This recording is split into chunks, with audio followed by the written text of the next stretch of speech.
Speaker, I rise in support of the bill I wrote with Mr. Engel, my good friend, the Global Fragility and Violence Reduction Act. One of our greatest national security challenges is preventing violent conflict around the world. Violent conflict creates hostile environments and displaces and deprives citizens. It costs the global economy over $14 trillion annually. They also provide fertile recruiting grounds for terrorist groups and transnational criminal organizations that I've tracked in my role as Chairman of Homeland Security.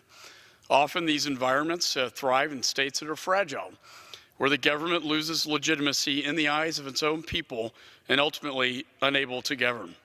When ignored, these breakdowns in the government ultimately can lead to lengthy and costly involvement by the United States. That's why today Congressman Engel and I are proposing an innovative new way of thinking about these challenges. The Global Fragility and Violence Reduction Act requires the administration to launch an initiative to reduce this fragility and violence.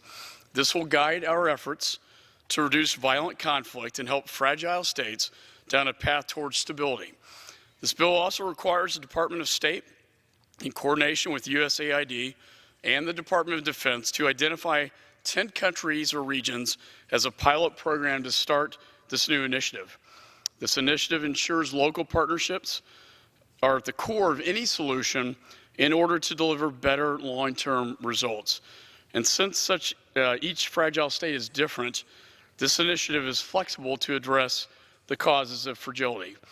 What may work to solve the economic and migration issues in Venezuela are likely to be different than the solutions needed to help curb terrorist groups in West Africa.